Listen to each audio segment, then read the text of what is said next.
You should be grateful, Faith. Life is fair. Those words hung in the air like a death sentence as I stared at the ceramic mug in my hands. It was white with faded blue letters that read, "World's okayest daughter." The price tag was still stuck to the bottom.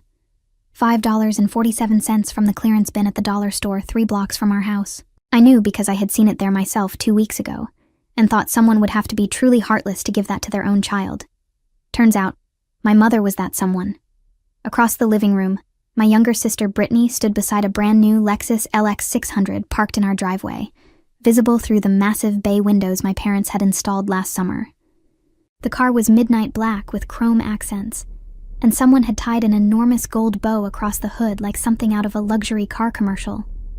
The price tag on that gift was $117,000. I knew because my father had announced it proudly when he handed Brittany the keys, his voice booming with excitement. My name is Faith.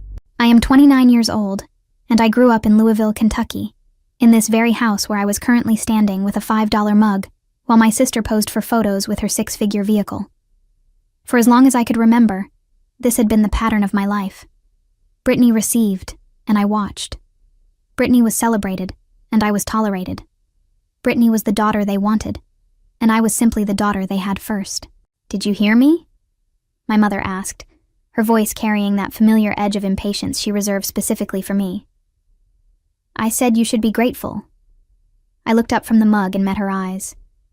Diana was 53 years old, still beautiful in that polished country club way that she cultivated with weekly salon appointments and monthly spa treatments.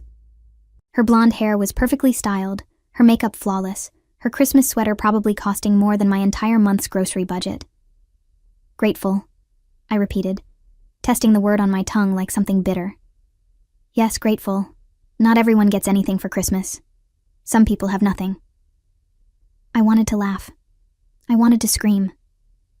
Instead, I just nodded slowly, the way I had learned to do over 29 years of being the afterthought in my own family. Through the window, I watched my father Gregory wrap his arm around Brittany's shoulders as she held up the keys, both of them grinning for my aunt's camera phone. My sister was 25 years old, worked part-time at a boutique downtown, and had never paid a single bill in her entire life. She still lived at home, in the bedroom that had been renovated 3 times to accommodate her changing tastes. Meanwhile, I had moved out at 18, put myself through college while working 2 jobs, and now managed the accounting department at Hollowgate Systems, a manufacturing company where I had worked my way up from entry-level data entry over 7 years. But none of that mattered to my parents. It never had. "Faith, come outside and take a picture with your sister," my aunt called from the doorway, her voice cheerful and oblivious to the tension radiating from my body. I set the mug down on the coffee table and walked toward the door, my movements mechanical. The December air bit at my cheeks as I stepped onto the porch, and I wrapped my arms around myself, wishing I had grabbed my coat. "Stand next to Brittany," my father instructed, not looking at me. "Try to smile." I positioned myself beside my sister, who was practically glowing with satisfaction. She smelled like the new perfume she had also received that morning, some designer fragrance that came in a crystal bottle. "Can you believe it?" Brittany whispered to me, her voice dripping with false sweetness. "Daddy said I deserved something special for finally finishing my associate's degree." She had taken 6 years to complete a 2-year degree. I had finished my bachelor's in 3.5 while working full-time. "Congratulations," I managed to say, the words scraping against my throat. The camera flashed, and I knew without looking that the photo would show Brittany radiant and beautiful beside her luxury vehicle, while I stood slightly hunched, slightly faded, slightly invisible. Just the way it had always been. As we filed back inside for Christmas brunch, I caught my mother watching me with that familiar expression of mild disappointment. She had worn that look at my high school graduation, my college graduation, my promotion celebration, and every other milestone I had ever achieved. Nothing I did was ever quite enough to earn the approval she gave Brittany, simply for existing. "Faith, could you help set the table?" Diana asked. "Brittany is too excited to focus right now." Of course she was. And of course I would help, because that was my role in this family. I was the helper, the worker, the one who showed up and did what needed to be done while receiving nothing but criticism in return. I grabbed the stack of plates from the china cabinet and began placing them around the dining room table. my hands moving automatically while my mind raced with thoughts I had suppressed for years. This Christmas felt different somehow. The mug sat on the coffee table like evidence of a crime, and something inside me had shifted when I saw those faded blue letters. World's okayest daughter. Maybe that was exactly what they thought of me. As I arranged the silverware beside each plate, memories flooded through me like water breaking through a dam. Every birthday, every holiday, every milestone where my sister had been showered with attention while I stood in the shadows, watching and waiting for scraps of affection that never came. I thought about my 16th birthday, when my parents had thrown Brittany an elaborate party for her 10th birthday the same week and told me we would celebrate mine later. Later never came. Instead, I received a card with $20 inside and a mumbled apology about being too busy with Brittany's event to plan anything for me. I thought about my high school graduation, when my father had spent the entire ceremony on his phone, texting updates to relatives about Brittany's dance recital happening the following weekend. He never even looked up when I walked across the stage. I thought about college, when I had asked my parents for help with tuition and they had actually laughed, and told me that money was being saved for Brittany's education because she would need more support than me. "You're smart enough to figure it out," my mother had said. "Brittany needs us more." I thought about the Christmas 3 years ago, when I had saved for months to buy my parents an expensive espresso machine they had mentioned wanting. They had opened it, glanced at it briefly, and then spent the next hour exclaiming over the designer handbag they had bought for Brittany. The espresso machine sat unused in their garage to this day. I thought about last Thanksgiving, when I had driven 4 hours through a snowstorm to be with my family, only to arrive and discover they had eaten without me, because Brittany was hungry and could not wait. My plate sat cold on the counter, while they laughed and reminisced about family memories that somehow never included me. The pattern was so consistent, so relentless, that I had convinced myself it was normal. That all families had a favorite child, and I simply happened not to be it. That I was being dramatic or sensitive whenever I felt the sting of their rejection. That if I just worked harder, achieved more, proved myself worthy, eventually they would see me. But standing in that dining room with a stack of plates in my hands and a $5 mug mocking me from the living room, I finally understood the truth. They did see me. They had always seen me. And they had made a deliberate choice, year after year, to treat me as less than. "Faith, the napkins need to be folded properly," my mother said, appearing beside me with that critical eye she wielded like a weapon. "Not like that. Here, let me show you." She took the napkin from my hands and demonstrated the elaborate fold she preferred, as if I had not done this exact task at every family gathering for the past decade. As if I was incapable of learning even the simplest things. "Sorry," I said, the word automatic and hollow. "You should pay more attention. Brittany would have done it correctly the first time." I doubted that very much, considering Brittany had never folded a napkin in her life, but I said nothing. I simply nodded and continued working, my jaw tight with words I was not allowed to speak. When the table was set and the food was arranged, the family gathered for brunch. My father sat at the head of the table, Brittany at his right hand like royalty. My mother sat at the other end, with my aunt beside her. I was placed in the middle, neither important enough to anchor the table, nor beloved enough to sit beside my parents. "Let's go around and say what we're grateful for," my father announced, raising his glass of orange juice. "Brittany, you start." My sister smiled that dazzling smile that had gotten her everything she ever wanted. I'm grateful for the best parents in the world who always support me and believe in me. And for my amazing new car, obviously. Everyone laughed warmly, and my father beamed with pride.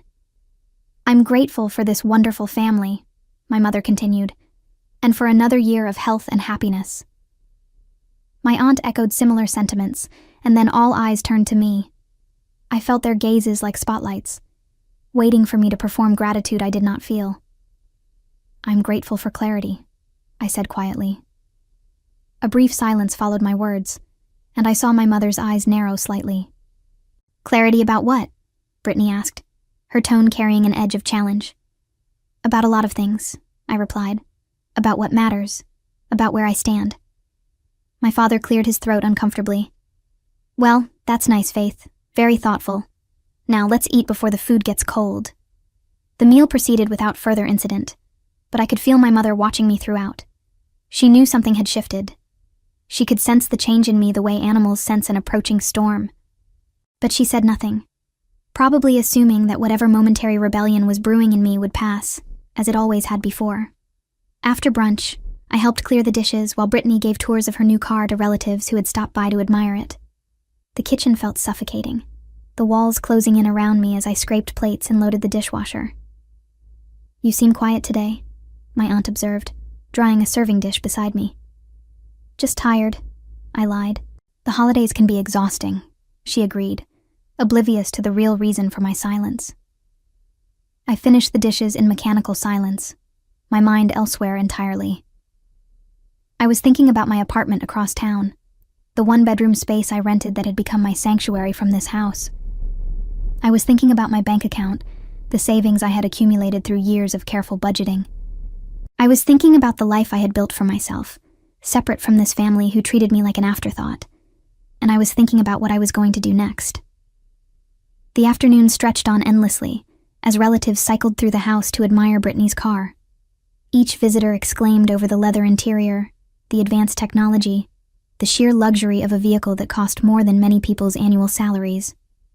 And each time, my parents glowed with pride, basking in the reflected glory of their younger daughter's gift. No one mentioned my mug. No one asked what I had received. No one even seemed to notice I was there, standing in the corner of the living room like a piece of furniture that had always existed but never warranted attention. "The heated seats are incredible," my cousin Jennifer gushed, after taking a ride around the block with Brittany. "You're so lucky, Brittany.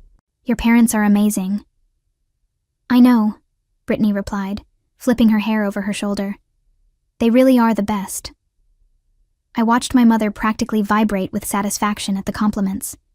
She had always cared deeply about appearances, about how others perceived our family. The expensive car was not just a gift to Brittany, it was a statement to the world about their success, their generosity, their status as excellent parents.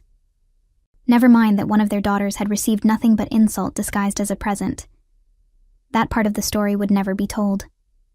As the afternoon light began to fade, I found myself standing by the window in my old bedroom. My parents had converted it into a guest room years ago, erasing all traces of my existence from the space where I had spent my childhood. The walls that once held my posters and photographs were now painted a neutral beige, decorated with generic artwork from a home goods store. It was as if I had never lived here at all. I heard footsteps behind me and turned to find Brittany leaning against the doorframe, her expression smug. "Enjoying the view?" she asked, gesturing toward the driveway where her Lexus gleamed in the fading sunlight. "It's a nice car," I said flatly. "Nice?" She laughed, the sound sharp and condescending. "It's a $117,000 vehicle, Faith. Nice doesn't even begin to cover it." "Then what word would you use?" "Deserved," she said without hesitation. "I've worked hard, and Mom and Dad recognize that. Unlike some people, I don't expect handouts." The irony of her statement was so profound that I almost laughed. Brittany, who had never paid rent, never bought her own groceries, never struggled for anything in her entire life, was lecturing me about not expecting handouts. "Right," I said, my voice carefully neutral. "Congratulations again. You could try being happy for me, you know." She stepped closer, her eyes searching my face for signs of the jealousy she clearly hoped to find.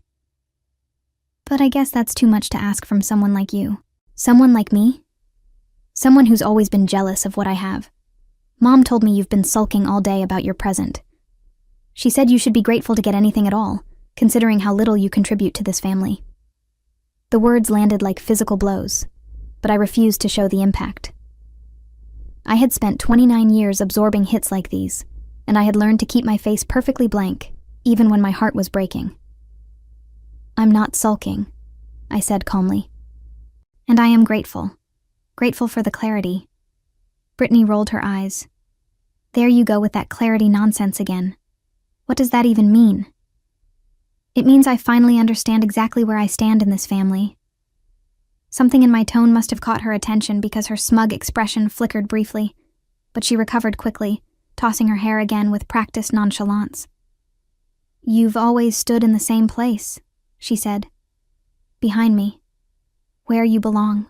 She turned and walked away, her designer heels clicking against the hardwood floors my parents had installed last year.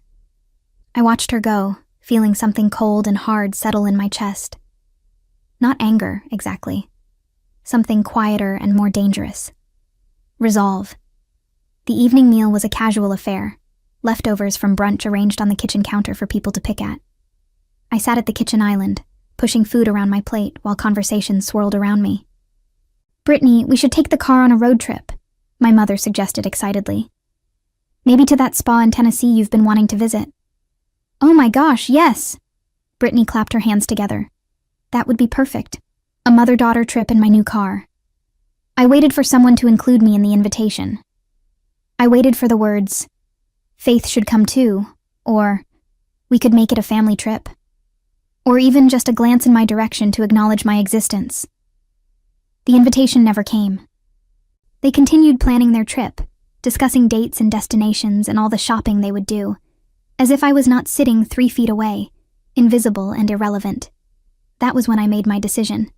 I excused myself from the kitchen and went to my old bedroom, closing the door quietly behind me. The guest bed was neatly made with pillows I did not recognize, and a decorative throw blanket was draped across the foot like something from a hotel. Nothing in this room belonged to me anymore. I sat on the edge of the bed and pulled out my phone, scrolling through my contacts until I found the number for my apartment complex. I had been month to month for a while, but I had been considering signing a longer lease. Now that consideration became certainty. I texted my friend Gina, who had offered to help me move some furniture I had been storing. "Can you meet me tomorrow morning? Around 10? Her response came quickly. "Of course. Everything okay?" "Everything is about to be," I typed back. I had spent my entire life waiting for my family to see me, to value me, to treat me with the basic dignity I deserved. I had contorted myself into whatever shape I thought might earn their approval, sacrificing my own needs and desires in pursuit of love that was never offered. Tonight, that ended. Tonight, I would leave behind more than just this house. I would leave behind the version of myself that had accepted crumbs while watching my sister feast. I would leave behind the belief that I was somehow less deserving, less worthy, less than. And I would walk into a future where I was finally, completely, free. I emerged from the bedroom around 8 o'clock that evening, my decision made but my face betraying nothing. Years of practice had taught me how to mask my emotions around my family, and that skill served me well as I navigated the remaining hours of Christmas Day. The living room was warm and glowing, a fire crackling in the fireplace, while my family lounged on expensive sofas discussing plans for the new year. Brittany was scrolling through her phone, probably posting photos of her new car to social media. My mother was flipping through a magazine, occasionally showing pages to my aunt. My father dozed in his recliner, his belly full from the day's feasting. I sat in the armchair by the window, the one piece of furniture that had somehow become mine over the years, because no one else wanted it. It was positioned slightly apart from the main seating area, close enough to technically be included, but far enough to feel isolated. "Faith, you've been so quiet today," my aunt observed from her spot on the sofa. "Is everything all right?" Before I could respond, my mother answered for me. "Faith is just being Faith," Diana said with a dismissive wave. "She gets moody around the holidays. She should be grateful she has family to spend time with instead of sitting alone in that tiny apartment of hers." The comment stung, but I kept my expression neutral. "I'm fine, Aunt Patricia. Just tired from the drive yesterday." "The drive?" My mother's voice sharpened. "It's barely 45 minutes from your place. Brittany drove 3 hours last month to visit her friend in Cincinnati and didn't complain once." Of course she didn't. Brittany never had to complain because everything in her life was handed to her without effort. "I wasn't complaining," I said quietly. "I was just explaining why I might seem tired." "You always have an excuse," my mother continued, her magazine forgotten now as she focused her attention on me. "That's been your problem your whole life, Faith. You never just accept things gracefully. You always have to make it about you." I felt my hands clench in my lap, hidden from view. The irony of being accused of making things about myself by a woman who had spent the entire day celebrating one daughter while ignoring the other was almost too much to bear. "I'm not making anything about me," I said, my voice steady despite the turmoil inside. I'm sitting here quietly, not bothering anyone. Your attitude is bothering me, Diana snapped. You should be happy for your sister. She worked hard for that car. She didn't work for the car, I said before I could stop myself. You and Dad bought it for her. The room went silent. My father stirred in his recliner, blinking awake at the sudden tension. Brittany looked up from her phone, her eyes widening with interest at the prospect of conflict. Excuse me? My mother's voice was ice cold. I just meant that Brittany didn't earn the money to buy the car herself. It was a gift. There's nothing wrong with that. But calling it hard work seems inaccurate. Faith. My father's voice carried a warning I had heard countless times before. That's enough. I'm not trying to start anything, I said, holding up my hands in a gesture of peace. I was just clarifying. You were just being jealous, Brittany interrupted, setting down her phone with a dramatic sigh. As usual. You can't stand that Mom and Dad love me more than you. The words hit like a punch to the gut, not because they were surprising, but because they were said so casually, so matter-of-factly, as if it were an obvious truth that everyone had always known. Brittany, my aunt said uncomfortably. That's not a nice thing to say. Why not? It's true. Faith has always been jealous of me. That's why she moved out as soon as she could and barely visits. That's why she can't just be happy for me on Christmas. She's bitter because she knows she's the less successful daughter. I stared at my sister, seeing her clearly perhaps for the first time. She was not just spoiled. She was cruel. And worse, she had been taught to be cruel by parents who had always valued her over me. I think I'll go to bed early, I said, standing from my chair. Merry Christmas, everyone. Faith, wait. My mother's voice stopped me at the doorway. We need to talk about your attitude. This kind of behavior is exactly why you're still single at 29. Men don't want women who can't be happy for others. The comment was so absurd, so deeply inappropriate, that I almost laughed. My romantic life had nothing to do with this conversation. Yet my mother had found a way to weaponize it against me anyway. You're right, I said, my voice flat. Thank you for the feedback. I'll work on being more grateful. Don't take that tone with me. What tone? I said thank you. I said I'd work on it. What more do you want from me? My mother opened her mouth to respond, but my father cut her off. Just go to bed, Faith. We'll talk about this tomorrow when everyone has calmed down. I nodded once and left the room, my heart pounding with a mixture of anger and grief. They would never understand how their words affected me. They would never see the damage they had done over 29 years of making me feel invisible, unwanted, and inferior. But that was okay, because after tonight, their opinion of me would no longer matter. I closed the guest room door behind me and leaned against it, taking deep breaths to steady myself. The conversation had been painful, but it had also been clarifying. Whatever doubts I might have harbored about my decision had vanished completely. I pulled out my phone and began making a mental list of everything I needed to do. My apartment was already furnished. I had never truly moved out, just brought some clothes and toiletries for the Christmas visit. My car was parked on the street because the driveway had been cleared for Brittany's new Lexus. My purse was in the closet, containing my wallet, keys, and everything I needed to leave. All I had to do was wait. The next few hours passed in tense silence. I stayed in the guest room, ostensibly sleeping, but actually wide awake, listening to the sounds of my family moving through the house. Voices drifted up from downstairs, my mother's sharp tones, my father's rumbling responses, Brittany's occasional laughter. Around 11 o'clock, I heard someone climbing the stairs. There was a brief pause outside my door, then footsteps continuing down the hall to Brittany's bedroom. My mother, probably checking to make sure her precious daughter had everything she needed for the night. I lay in the darkness, staring at the ceiling, reviewing my plan. I would wait until everyone was asleep, probably around 1 or 2 in the morning, and then I would quietly gather my things and leave. I would not say goodbye. I would not leave a dramatic note explaining my feelings. I would simply remove myself from their lives the way they had removed me from their hearts years ago. But as the hours ticked by, I found myself reconsidering the note. Not a dramatic explanation. They would not care about my feelings anyway. But something simple and pointed. Something that would make clear this was not a spontaneous decision, but a deliberate choice.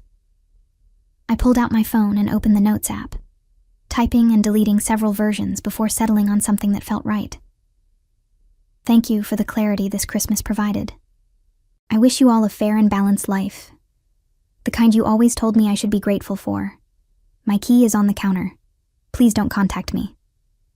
Short, simple, and impossible to misunderstand. At 1:30 a.m., I heard the last sounds of movement cease. The house settled into that deep silence that only comes in the middle of the night, when everyone is finally asleep. I waited another 30 minutes to be safe, then carefully got out of bed. I dressed in the clothes I had laid out earlier: jeans, a warm sweater, my winter coat. I gathered my toiletries from the bathroom, moving as quietly as possible, and packed everything into my overnight bag. The guest room looked exactly as it had when I arrived, neutral and impersonal, as if I had never been there at all. How fitting. I crept down the stairs, avoiding the third step that always creaked, and made my way to the kitchen. The house was dark, except for the nightlight my mother kept plugged in near the stove, casting a soft glow over the granite countertops and stainless steel appliances. I pulled my house key from my purse, the key my parents had given me years ago, back when they still pretended to want me around, and placed it carefully on the counter. Then I retrieved my phone and the folded note I had written, setting the paper beside the key. Standing in that kitchen, surrounded by evidence of my family's wealth and success, I felt a strange sense of peace. This house had never truly been my home. I had always been a visitor here, tolerated but not welcomed, included but not valued. Now I was making that arrangement official. I picked up the ceramic mug from where I had left it on the coffee table. World's okayest daughter. For a moment, I considered leaving it behind as evidence of their cruelty. But something made me decide to take it instead. A reminder of what I was walking away from. A symbol of the disrespect I would no longer accept. I tucked the mug into my bag and walked to the front door. Through the window, I could see Brittany's Lexus gleaming in the driveway, the gold bow still attached to the hood. $117,000 of parental love, wrapped up with a ribbon. I turned the deadbolt as slowly as possible, holding my breath against any sound. The lock clicked open with a soft snick, and I eased the door open just enough to slip through. The December air hit me like a wall, cold and bracing, and somehow exactly what I needed. I pulled my coat tighter and walked down the driveway, past my sister's luxury vehicle, to my own modest sedan parked on the street. My car was nothing special, a 10-year-old Honda with over 100,000 miles on it, but I had bought it myself with money I had earned. Every payment had been made on time, every repair handled without help from anyone. It represented everything I had accomplished despite my family's lack of support. I unlocked the door, tossed my bag onto the passenger seat, and slid behind the wheel. For a moment, I just sat there, looking at my parents' house through the windshield. The lights were all off. The curtains were drawn. They had no idea I was leaving. Part of me wanted to feel sad. This was, after all, the house where I had grown up, the yard where I had played as a child, the driveway where I had learned to ride a bike. But those memories felt distant and faded, overshadowed by years of neglect and favoritism that had erased whatever warmth this place once held. I started the engine and pulled away from the curb, watching the house shrink in my rearview mirror until it disappeared around the corner. The drive to my apartment took about 45 minutes through empty streets. Louisville was quiet at 2 a.m. on Christmas night, most people still sleeping off their holiday celebrations. I passed darkened houses and closed businesses, the occasional traffic light blinking yellow in the deserted intersections. By the time I reached my apartment building, I felt something I had not experienced in years. Hope. Not the desperate hope of someone waiting to be loved, but the calm hope of someone who had finally taken control of their own life. I parked in my assigned spot, grabbed my bag, and walked up the 3 flights of stairs to my unit. The apartment was small, just a 1-bedroom with a galley kitchen and a tiny living room. But it was mine. I had decorated it myself, filled it with books and plants and artwork I actually liked. No neutral beige walls here, no generic hotel aesthetic. This space reflected who I was, not who my parents wanted me to be. I dropped my bag on the floor, hung up my coat, and walked to the window. The city stretched out below me, twinkling with lights that had nothing to do with my family or their expectations. "Merry Christmas to me," I whispered to the empty room. Then I went to bed and slept better than I had in years. I woke around 9 a.m. to sunlight streaming through my bedroom window and the unfamiliar sensation of peace. For a moment, I lay still, savoring the quiet. No footsteps in the hallway, no voices calling for breakfast, no underlying tension waiting to erupt into another round of criticism and comparison. Just silence. Beautiful, healing silence. I got up, made coffee in my small kitchen, and sat at my dining table, a second-hand piece I had found at an estate sale, and refinished myself. The wood gleamed with the work I had put into it, and I ran my fingers over the smooth surface, feeling proud of what I had created. My phone sat on the counter, deliberately ignored. I knew what was waiting for me when I finally checked it. Missed calls, angry texts, demands for explanation. But those could wait. Right now, I wanted to enjoy my first morning of freedom. I had just finished my second cup of coffee when Gina knocked on my door. She was a colleague from work who had become a close friend over the years, one of the few people who truly understood my family situation. "How are you doing?" she asked as I let her in. "Better than I expected," I admitted. "It feels strange, but also right." Gina nodded, settling onto my couch with the ease of someone who had visited many times. "I'm glad you finally did it. You've been talking about cutting ties for years." "Talking and doing are different things," I said. "But yesterday was the last straw. I couldn't keep pretending their treatment was acceptable." "What happened?" I told her everything. The mug, the car, my mother's lecture about gratitude, Brittany's cruel comments. Gina listened without interrupting, her expression shifting from sympathy to anger to validation. "They gave her a $100,000 car and you got a $5 mug?" she repeated when I finished, "and then had the audacity to tell you to be grateful?" "World's okayest daughter," I said, pulling the mug from my bag where I had stashed it the night before. "That's literally what it says." Gina took the mug and stared at it, shaking her head in disbelief. "This is sociopathic behavior. Normal families don't do this." "My family isn't normal," I said. I always knew that, but I kept hoping things would change. That if I just worked hard enough, achieved enough, they would finally see me as worthy. "You were always worthy," Gina said firmly. "Their inability to see that is their failure, not yours." We talked for another hour, discussing my plans for the future and the practical implications of cutting off my family. Gina offered to be my emergency contact, my support system, my chosen family in the absence of my biological one. Around 11 o'clock, I finally picked up my phone. 47 missed calls, 32 text messages. The earliest one had come at 7:23 a.m., probably when my mother woke up and discovered my key on the counter. I scrolled through the messages, watching the emotional arc unfold in real time. 7:23 a.m., Mom. Faith, where are you? Why is your key on the counter? 7:25 a.m., Mom. This isn't funny. Call me immediately. 7:31 a.m., Mom. I found your note. What is wrong with you? Come back home right now. 7:45 a.m., Brittany. Mom is freaking out, LOL. Where did you go? 7:52 a.m., Dad. Faith, your mother is very upset. Please call us. 8:15 a.m., Mom. This is absolutely unacceptable behavior. How dare you leave without saying goodbye, after everything we've done for you? 8:34 a.m., Mom. You're being incredibly selfish and dramatic. All because of a Christmas gift? Grow up. 8:47 a.m., Brittany. I always knew you were jealous of me, but this is pathetic. 9:02 a.m., Mom. I cannot believe I raised such an ungrateful daughter. You should be ashamed of yourself. 9:15 a.m., Dad. Faith, please reconsider. We can talk about this. 9:28 a.m., Mom. If you don't respond in the next hour, I'm going to assume you've completely lost your mind. 9:45 a.m., Mom. Fine, don't answer. But know that this has consequences. When you come crawling back, don't expect us to welcome you with open arms. 10:03 a.m. Brittany. Mom is literally crying because of you. Are you happy now? You ruined Christmas. The messages continued, growing increasingly frantic and angry as the morning progressed.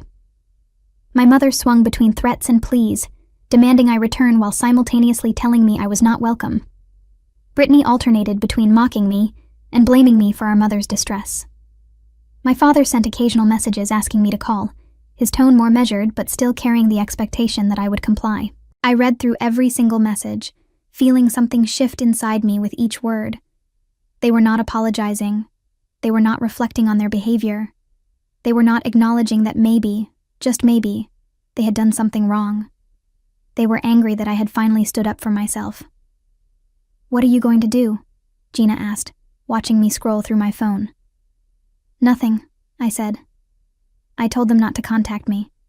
They can be as upset as they want, but I'm done explaining myself. They're going to keep calling. Then I'll block them. Gina raised an eyebrow. "Are you ready for that? It's a big step." I thought about the mug, the car, the years of being overlooked and undervalued, the countless times I had tried to earn love that was freely given to my sister, just for existing. "I've been ready for years," I said. "I just didn't know it until now." I opened my phone settings and blocked my mother's number, then my father's, then Brittany's. One by one, I removed their ability to reach me, each tap of my finger feeling like a small act of liberation. When I was finished, I set the phone down on the table and looked at Gina. "How do you feel?" she asked. "Free," I said. "I feel free." The rest of the day passed in a blur of activity and conversation. Gina helped me rearrange my apartment, moving furniture and hanging pictures I had never gotten around to mounting.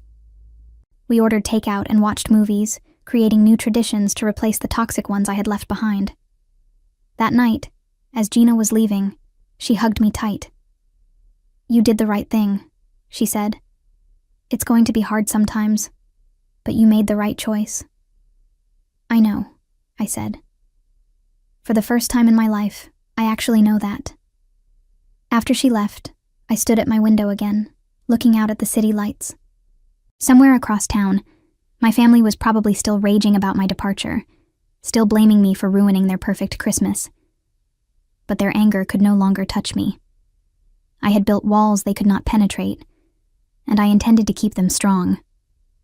Tomorrow I would go back to work, back to my life, back to the person I had always been capable of becoming, freed from the weight of their disapproval. The future stretched out before me, full of possibility. The days after Christmas settled into a rhythm of peace I had never experienced before. I went to work at Hollowgate Systems, threw myself into projects I had been putting off, and came home to an apartment that felt more like home with each passing day. My coworkers noticed the change in me immediately. "You seem lighter," my supervisor Thomas observed during our first meeting after the holiday. "Did you have a good Christmas?" "I had a transformative Christmas," I replied honestly. "I made some important decisions about my life." He nodded, probably assuming I meant something about career goals or personal resolutions. He had no idea I was referring to the complete severance of my family ties. The first real test came about a week after Christmas, when I received an email at work from an address I did not recognize. The subject line read, "From your father." I hesitated before opening it, my finger hovering over the delete button. But curiosity got the better of me, and I clicked. "Faith," the email read, "since you have blocked our phone numbers, I am writing to you through this alternative method. Your mother has been inconsolable since you left. She cannot understand why you would abandon your family over a misunderstanding about Christmas gifts. We are willing to forget this incident if you will come home and apologize. Your room is still available, and we can discuss any issues you feel you have with our family dynamics. Please reconsider your decision. Your mother misses you. Dad." I read the email twice, analyzing every word. There was no acknowledgement of wrongdoing. No recognition that perhaps a $5 mug versus a $117,000 car might constitute more than a misunderstanding. No indication that anything would change if I returned. Just an expectation that I would apologize and fall back in line. I hit delete without responding and blocked the email address for good measure. The next attempt came through my work phone. My mother must have looked up the general number for Hollowgate Systems and asked to be transferred to my extension. Faith speaking, I said, not recognizing the incoming number. Faith, it's your mother. Before you hang up, please listen. How did you get this number? That doesn't matter. What matters is that you've been acting irrationally, and I'm worried about you. This isn't like you at all. Actually, I said, keeping my voice professional in case anyone walked by my office. This is exactly like me. It's who I've always been underneath the person you tried to make me into. Don't be dramatic. We gave you a perfectly nice gift, and you're acting like we committed a crime. You gave Brittany a $117,000 luxury vehicle. You gave me a $5 mug from the clearance bin that mocked me. And then you told me to be grateful because life is fair. Silence on the other end. Then, we love both of our daughters equally. Your actions say otherwise. They've always said otherwise. But I'm done trying to prove myself worthy of your love. I'm done competing for affection that Brittany receives just for existing. You're being incredibly unfair. I have to go. Please don't call my work again. I hung up before she could respond, and immediately contacted our receptionist to add my mother's number to my blocked list. The receptionist, a kind woman named Dorothy who had worked at the company for decades, promised to handle it discreetly. The attempts continued over the following weeks. My mother sent letters to my apartment, which I returned unopened. Brittany created new social media accounts to message me after I blocked her original profiles. My father showed up at my apartment building once, but I saw him through the window and simply did not answer the door. Each attempt reinforced my conviction that I had made the right choice. They were not trying to reconcile or understand. They were trying to restore the status quo. They wanted the Faith who quietly accepted crumbs while watching Brittany feast. The Faith who did the dishes at family gatherings while her sister posed for photos. The Faith who showed up and performed gratitude regardless of how she was treated. That Faith was gone. In her place stood someone stronger, clearer, more certain of her own worth. Someone who had stopped measuring herself against her sister's reflection and started seeing her own image for the first time. Work became my sanctuary during those weeks. I poured my energy into projects and proposals, impressing my superiors with my dedication and focus. Thomas mentioned that a promotion might be coming my way, department manager, with a significant raise and expanded responsibilities. You've really stepped up lately, he said during my quarterly review. Whatever changes you made over the holidays, keep them going. I intend to, I said. Outside of work, I built new connections. Gina introduced me to her book club, a group of women who met monthly to discuss literature and life. I joined a gym near my apartment and started taking yoga classes on Saturday mornings. I began cooking elaborate meals for myself, learning new recipes, and savoring food I actually enjoyed, rather than whatever my mother decided to serve. My apartment became a reflection of my growth. I painted the bedroom a deep teal that I had always loved, but never dared to choose in my childhood home. I hung artwork from local artists, supporting creatives whose work spoke to me. I filled my bookshelves with volumes that challenged and inspired me. For the first time in my life, I was building a home that felt like mine. The fallout from my departure continued to ripple through the family long after Christmas had passed. I learned about it secondhand, through relatives who reached out tentatively, unsure whose side to take in a conflict they barely understood. My Aunt Patricia called me about 3 weeks after Christmas, her voice cautious and concerned. Faith, honey, I just wanted to check on you. Your mother is saying some things that don't sound like you at all. What is she saying? That you had some kind of breakdown. That you abandoned the family without explanation. That you've been jealous of your sister for years and finally snapped. I laughed, though there was no humor in it. Of course that's her version. Did she mention what they gave me for Christmas? A mug, she said, something thoughtful from a local shop. A $5 clearance item that said "World's Okayest Daughter," while Brittany received a $117,000 Lexus. Silence on the other end. Then, she didn't mention that part. No, I imagine she didn't. My aunt sighed heavily. Faith, I've always known your parents favored Brittany. It's been obvious since you were children. But I never thought they would be this blatant about it. It's been escalating for years, I said.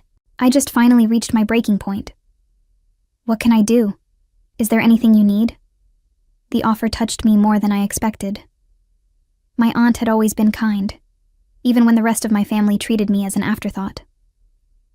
Just knowing someone believes me is enough, I said. Thank you for calling. After we hung up, I felt a small crack in the isolation I had built around myself. Not everyone in my extended family was blind to my parents' favoritism. Some of them saw. Some of them cared. Over the following weeks, more relatives reached out. My cousin Jennifer, who had gushed over Brittany's car on Christmas Day, sent a long apologetic message saying she had no idea how unequal the gift-giving had been. My Uncle Robert, my father's brother, called to tell me he supported my decision to step back from toxic relationships.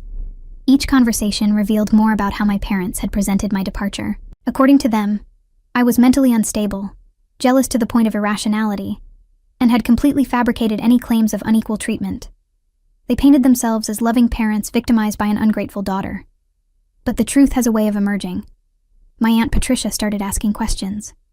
She mentioned to my mother that a $5 mug and a luxury car seemed quite different, and my mother had reportedly become defensive and evasive. Other relatives began comparing notes, noticing patterns they had overlooked or dismissed before. Meanwhile, Brittany's social media told its own story. She posted daily about her new car, photos of driving it, stories about where she went, complaints when it needed its first wash. The constant bragging began to grate on people, and I heard through the grapevine that several family members had muted her accounts. About 2 months after Christmas, I received an unexpected message from my mother. It came through a new email address, bypassing my blocks. Faith, I hope you're satisfied. Your stunt has divided the entire family. Your aunt and uncle are barely speaking to us. Your cousins think we're monsters. Is this what you wanted? To destroy us? I read the message several times, marveling at the complete lack of self-awareness. She was not upset about losing me. She was upset about losing her reputation. I typed a response, choosing my words carefully. I wanted to be treated with basic dignity and respect. You were unwilling to provide that. The consequences of your choices are yours to bear, not mine. Please do not contact me again. I hit send and blocked the new address, knowing another would probably appear within days. But each attempt felt less threatening than the last. Her power over me was fading, replaced by a sense of autonomy I had never experienced before. At work, the promotion Thomas had hinted at became official. I was named department manager with a 30% raise and a team of 12 people reporting to me.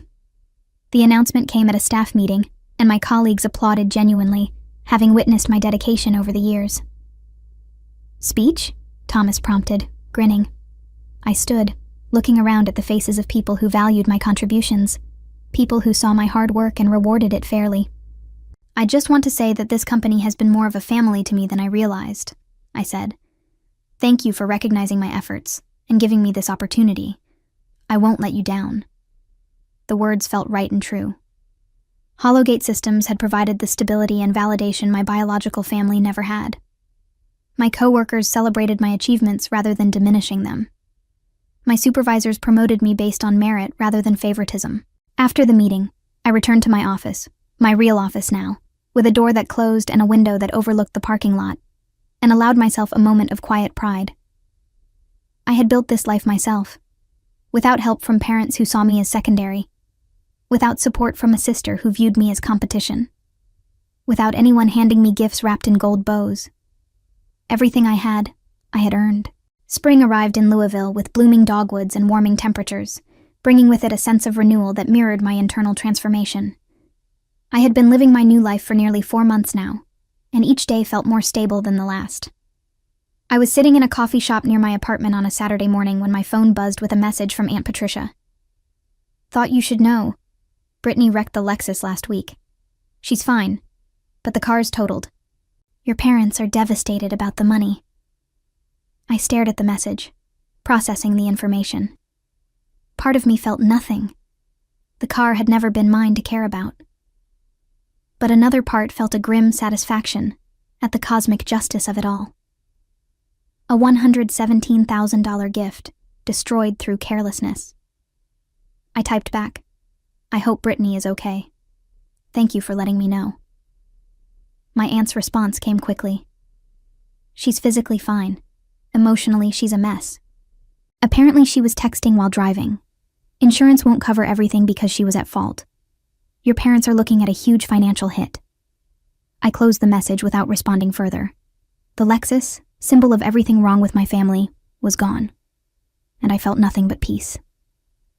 In the months that followed, more news trickled through.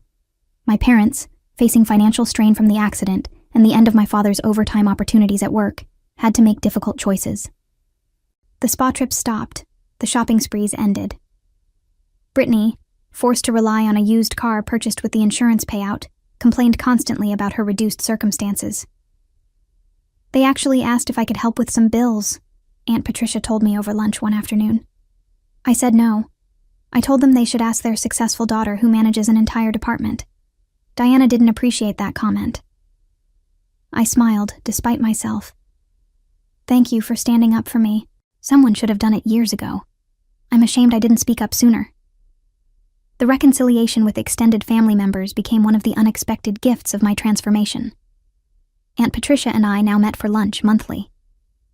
My cousin Jennifer had become a regular visitor to my apartment. Even Uncle Robert called occasionally, checking in and sharing updates about his own life. I had lost my parents and sister, but I had gained something more valuable, relationships built on mutual respect rather than obligation. Work continued to flourish. Under my leadership, the accounting department exceeded its quarterly goals consistently. Thomas praised my management style and hinted that further advancement might be possible within a few years. I was building a career I could be proud of, one achievement at a time. And personally, I was thriving. The yoga classes had become a beloved routine. The book club had expanded my reading horizons and provided genuine friendships. I had started dating again, meeting people through activities and mutual connections rather than desperate attempts to fill the void my family had created. One evening, about 6 months after that fateful Christmas, I was cleaning out my closet when I found the mug. World's okayest daughter. I had kept it as a reminder, but now I questioned whether I still needed it. I held it in my hands, feeling the weight of all it represented. The years of being second best. The countless moments of being overlooked. The Christmas morning when my mother had smiled and called the arrangement fair. Then I walked to the kitchen, opened the trash can, and dropped it in. The ceramic shattered against the bottom with a satisfying crash. I stared at the broken pieces for a moment, then closed the lid and walked away. The past no longer had power over me. As for my parents and Brittany, their struggles continued. My mother developed health issues that required expensive treatments not fully covered by insurance. My father's retirement plans were pushed back indefinitely. Brittany, unable to maintain her lifestyle without parental support, had started working full-time for the first time in her life and complained bitterly about the injustice of it all. They had built their world around favoritism and appearances, and that world was crumbling. I took no pleasure in their suffering, but I also felt no obligation to rescue them from consequences they had created. I was sitting on my balcony one evening, watching the sunset paint Louisville's skyline in shades of gold and pink, when I realized I had finally found what I had been searching for my entire life. Not their approval, not their love, not their recognition. Peace, belonging, self-worth.